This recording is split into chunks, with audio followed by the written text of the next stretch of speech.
برسوں گزرے، کسی ملک میں ایک زعفران کا سوداگر رہتا تھا۔ وہ زعفران لیے مہینوں سفر کرتا اور مختلف شہروں میں جا کر زعفران بیچتا، جس سے اسے اچھا خاصا منافع مل جاتا۔ مگر گزرے کچھ سالوں میں اسے اپنے کام میں مسلسل نقصان ہو رہا تھا۔ آخر تنگ آ کر اس نے سوچا کہ اگر میں یوں ہی زعفران کی سوداگری کرتا رہا تو وہ دن دور نہیں جب مجھے فاقے کرنے پر مجبور ہونا پڑے گا۔ اس نے فیصلہ کیا کہ اب کسی دوسرے شہر جا کر کوئی کام تلاش کرنا چاہیے تاکہ آسانی سے گزر بسر کی جا سکے۔ چنانچہ سوداگر نے کھانے پینے کا سامان اپنے گھوڑے پر لادا اور سفر پر نکل پڑا۔ جنگلوں صحراؤں کو عبور کرتے ہوئے وہ آخرکار ایک شہر میں پہنچ گیا۔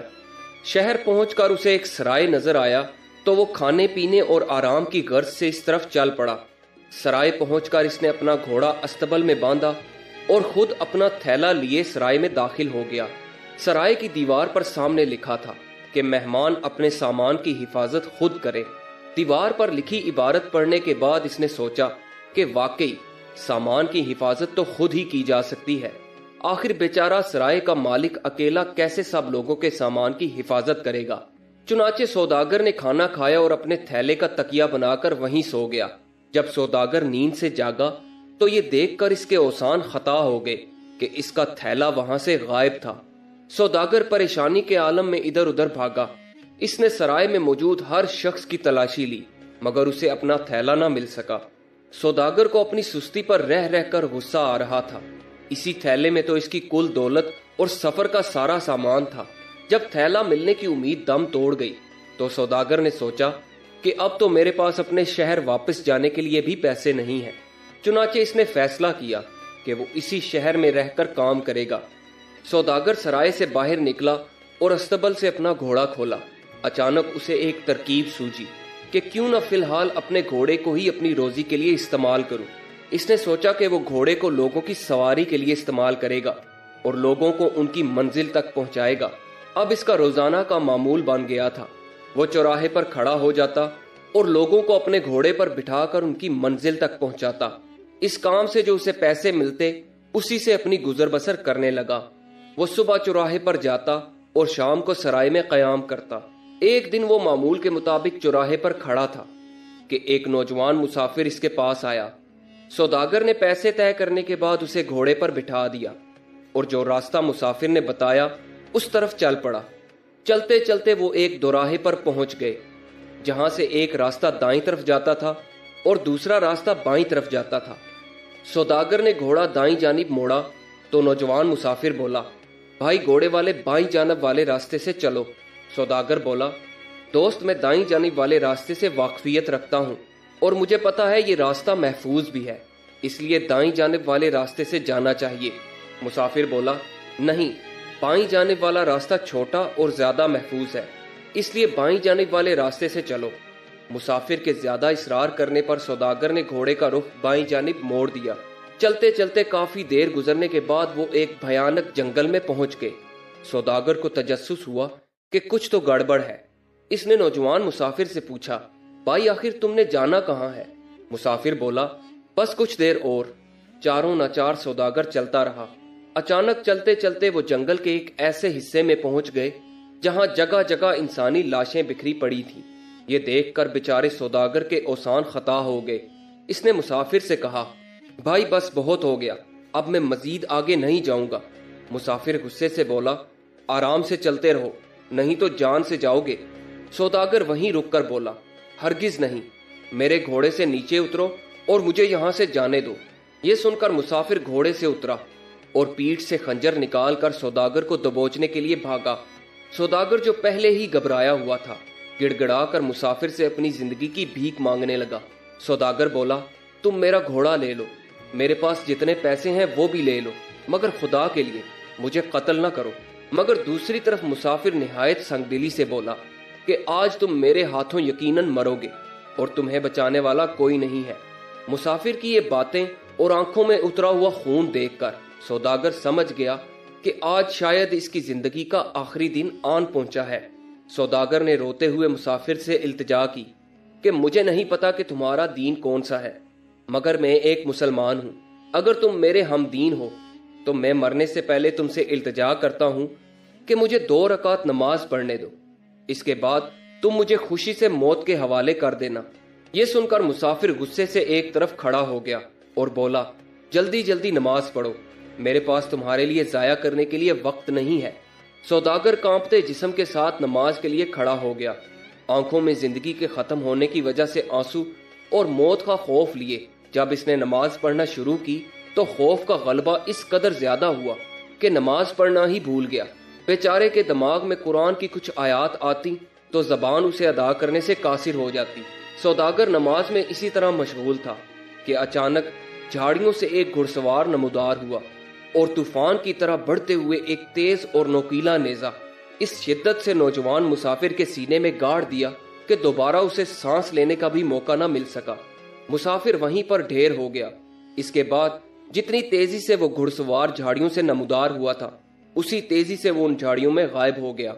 سوداگر یہ منظر دیکھ کر ایک لمحے کے لیے بت بنا کھڑا رہا، پھر تیزی سے اپنے گھوڑے پر جست لگائی اور گھوڑے کو پوری رفتار سے دوڑاتے ہوئے شہر پہنچ کر ہی دم لیا۔ اس کے بعد سوداگر نے توبہ کر لی کہ آئندہ گھوڑے کو دوسروں کی سواری کے لیے استعمال نہیں کرے گا۔ وہ شہر میں مختلف لوگوں اور تاجروں کے پاس گیا اور ان سے کام کی درخواست کی کہ غریب کو کوئی مزدوری لائق کام مل جائے، مگر کسی نے اس کی باتوں پر کان نہ دھرے۔ جیب میں پیسے ختم ہو چکے تھے اور بھوک بھی ستا رہی تھی۔ سرائے میں کھانے کا سوال ہی نہیں پیدا ہوتا تھا، کیونکہ کھانے کے پیسے تو تھے ہی نہیں۔ سرائے کے قریب ہی ایک مسجد بھی تھی۔ اندھیرا چھانے لگا تھا۔ اس نے سوچا کہ آج رات مسجد میں ہی بسر کرنی چاہیے، کل کی کل دیکھی جائے گی۔ چنانچہ وہ مسجد میں داخل ہوا اور ایک طرف لیٹ گیا۔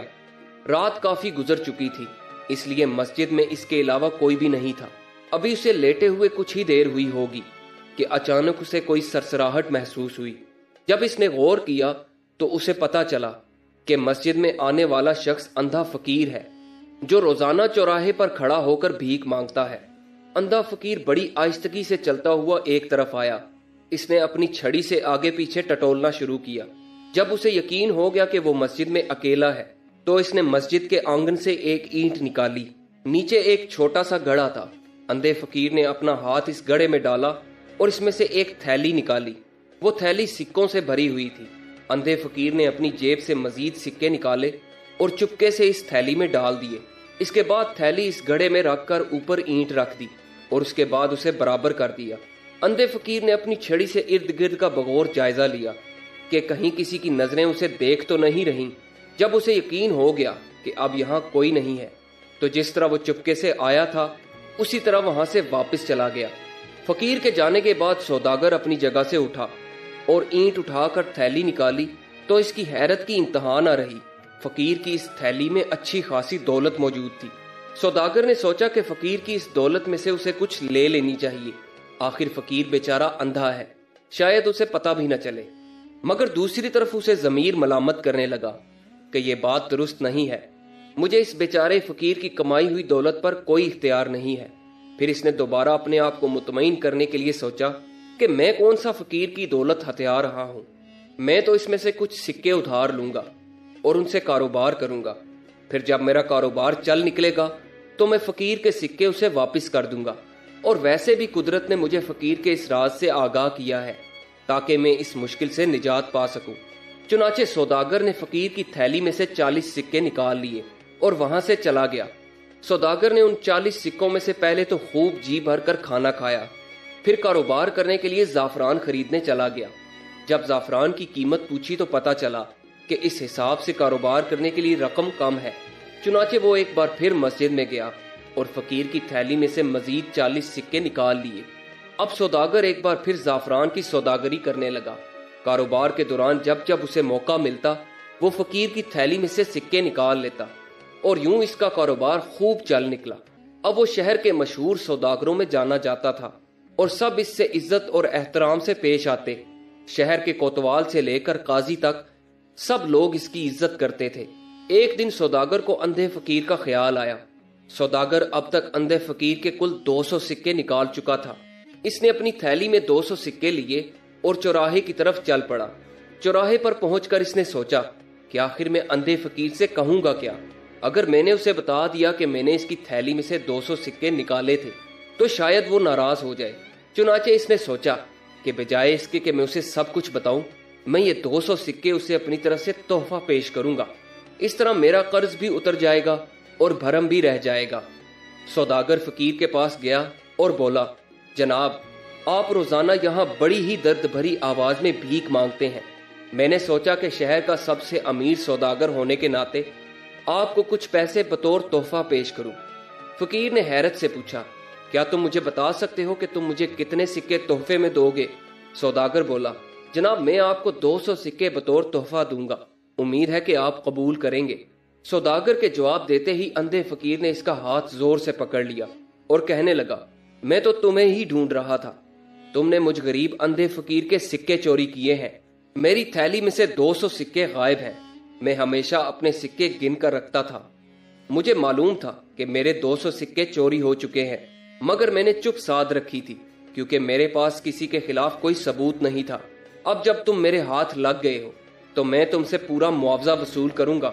سوداگر فقیر کی بات سن کر حیران اور پریشان ہو گیا کہ آخر اس اندھے فقیر کو کیسے معلوم ہو گیا کہ میں نے اس کے سکے چرائے ہیں۔ چنانچہ سوداگر نے اندھے فقیر سے کہا، بھائی، میں نے تمہارے سکے نہیں چرائے، میں تو تمہاری مدد کے لیے یہاں آیا تھا، مگر تم الٹا مجھے چور سمجھ رہے ہو۔ اندھا فقیر بولا، اب اس بات کا فیصلہ قاضی ہی کرے گا۔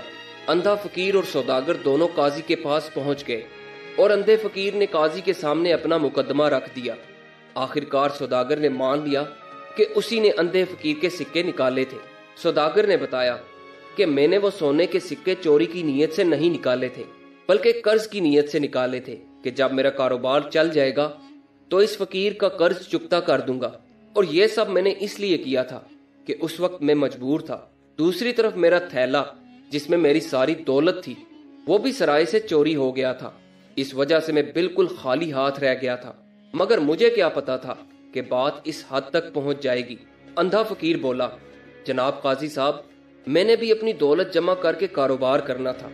اس سوداگر کی وجہ سے میں نے 200 سکے کھو دیے اور میں اپنا کاروبار بھی شروع نہ کر سکا۔ اسی کی وجہ سے مجھے مزید 2 سال بھیک مانگنا پڑی۔ میں چاہتا ہوں کہ اب یہ سوداگر مجھے 200 کی بجائے 400 سکے دے، اس کے بعد یہ اپنے راستے اور میں اپنے راستے، ورنہ میں پورے شہر میں ڈھنڈورا پٹوا دوں گا کہ یہ سوداگر جو بڑا عزت دار بنا پھرتا ہے، اصل میں یہ ایک چور ہے۔ سوداگر نے جب فقیر کے یہ الفاظ سنے تو فوراً 400 سکے دے کر فقیر سے اپنی جان چھڑوائی۔ قاضی نے دونوں کو رخصت کیا۔ کچھ ہی دنوں بعد اندھا فقیر دوبارہ قاضی کی عدالت میں پہنچ گیا اور سوداگر سے مزید 400 سکے لینے کا مطالبہ کیا۔ قاضی نے کہا کہ دیکھو، سوداگر ایک عزت دار اور شریف انسان ہے، اس نے 200 کی بجائے تمہیں 400 سکے دیے، اب تمہیں چاہیے کہ اسے مزید تنگ نہ کرو۔ مگر فقیر اپنی ضد پر اڑا رہا اور کہنے لگا، اگر اسے یہ سکے نہ ملے تو وہ سوداگر کی عزت پورے شہر میں تار تار کر دے گا۔ مجبوراً قاضی نے سوداگر کو عدالت میں طلب کیا۔ سوداگر ایک بار پھر فقیر کی طرف سے رقم کے تقاضے پر حیران تھا اور یہ سمجھ چکا تھا کہ یہ فقیر اب ٹلنے والا نہیں اور بار بار یہاں مجھ سے آ کر رقم ہتھیانے کا فیصلہ کر چکا ہے۔ چنانچہ اس نے فقیر کو مزید 400 سکے دے کر اس بار بھی اپنی جان چھڑائی۔ اس کے بعد سوداگر نے اپنا سارا سامان اور دولت سمیٹی اور واپس اپنے آبائی شہر ہجرت کر لی۔ پھر کئی بار فقیر قاضی کے پاس اپنا مقدمہ لے کر گیا، مگر رقم ہتھیانے کے لیے اسے سوداگر نہ مل سکا۔ دوستو، یہ کہانی آپ کو کیسی لگی؟ کمنٹس میں اپنی رائے کا اظہار ضرور کیجیے گا اور ہمارے چینل کو سبسکرائب ضرور کیجیے گا۔ ویڈیو دیکھنے کا بہت بہت شکریہ۔